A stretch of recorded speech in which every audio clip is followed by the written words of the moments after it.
Herzlich willkommen zur Interviewreihe auf dem roten Sofa anlässlich des 42. GMK-Forums zum Thema Don't Panic, Medienbildung für Mut und Resilienz in einer Welt im Umbruch.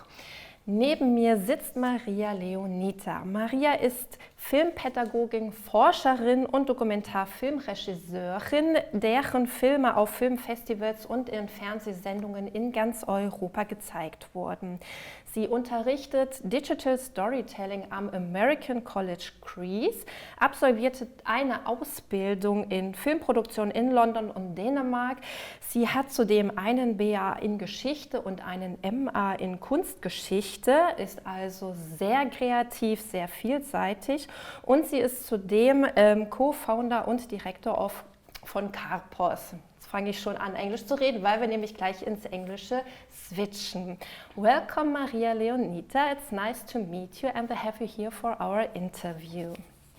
Thank you so much. So my first question is, you are co-founder and director of Karpos. Can you tell us more about this NGO? Okay, it's almost 16 years old, and it started like a small challenge between me and two more colleagues. It started because there was a need to train teachers in media education. So that was back in 2008, and when I started in 2004, we actually didn't have all this digital technology. So I'm happy in a way to have worked in a very analog way when I started, and to be able to observe how this continuation and development arrived to today. So Karpos is actually a media expert. We collaborate with Greek and European foundations or organizations, always providing expertise in methodology, in ways of teaching and learning around media and with media and for media. Mm-hmm. So it works across Europe. So what have you learned from this international collaboration about solidarity in media education? Well, from collaborations you always learn, and European collaborations have shown a lot of common things, but also that experience and practices can travel. For example, here at the GMK, I just finished a workshop, and it was a great pleasure that what I did had a resonance to the group, which are also experts themselves, and there was like a common language there. So I find that media educators, practitioners and researchers can find a common level. We can share what we know with each other, because teenagers and teachers are quite a target group that has common elements. And learning and using media today is very international because of smartphones and the web. So we have a lot to share. Mm-hmm. You also have long experience working with disadvantaged groups, from schools to refugee camps. What kind of work was this? Okay, funnily enough, my very first media education work was with young refugees back in 2003. So without even knowing at that time, that was my very first experience, a very big European project at that time, with the first current of refugees from Afghanistan and Iraq 20 years ago. But then the truth is that I got deeper into that with a recent refugee crisis after 2015. So I was more mature myself, so I was much more observant and ready and quick in my attitude.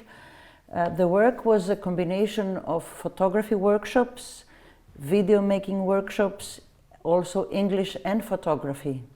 So combining language and images, which I'm very interested in, and also working with people who might be also illiterate or with a low language level. I mean, they never spoke Greek, maybe a little bit of English, and overcoming such obstacles through visual media. That is a very interesting process, and it has always been rewarding. And what have these spaces, refugee camps or schools taught you about inclusion and the power of media education beyond mainstream classrooms? Well, as I said before, media, it can be a common language, and the vulnerable groups teach you how to work on the borders and on the difficult sides. So each group in the camps that we had was facing some issues. Strong diversity things, separation, lack of language communication skills, lack of attention, different difficulties were there. So we were always trying through storytelling, through photography, through media, through thematic concepts, because offering to the other people the idea that there is a concept that you can participate in, this helps. And this has taught me that we can attract the attention, we can help people learn by these new media. Mm-hmm. So you are a very creative person. You are a film education trainer, documentary film director. And why do you think creative expression can make people more resilient in the face of technological and social change? Well, I believe that everybody has a small creative aspect deep inside, and it is a part of our work to help people realize and give them the chance to experiment. So it would be great if educational processes offer this to everybody, from 5-year-olds to 95-year-olds, because often people don't have the chance to treat. I myself, when I finished my studies, I felt I needed to do something with my hands. And I think the constructive part of making something is very close to becoming creative, to developing ideas, to failing and trying again, because creativity is a trial and error all the time. So I think this builds resilience itself. And also the fact that we create different shapes, different constructions, different results. This makes you more flexible in facing life and thus more resilient. Mm-hmm. But now we have another big topic, AI, artificial intelligence, and it also has a big impact on creativity. So when we look how AI is reshaping how we search, verify and create, from your perspective, how can media education help people keep their human creativity and empathy alive while embracing these new tools? Well, the truth is that even the last 2 years things have changed a lot. I'm not an AI expert, I'm just let's say a critical observer. I find it really impressive what has been achieved.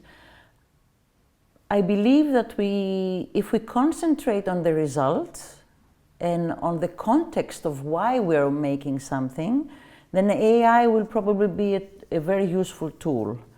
So this is, and so far for the last 50, 60 years, with every technological advancement, in the beginning it was the TV, then it was the web, then it was the smartphones, then it was social media, before it was comics. Always there is something changing in media expression and in devices.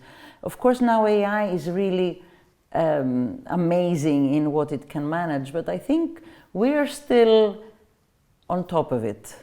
So by practicing and by confronting it, we can still understand it better and maybe think what we're going to do with it in the future.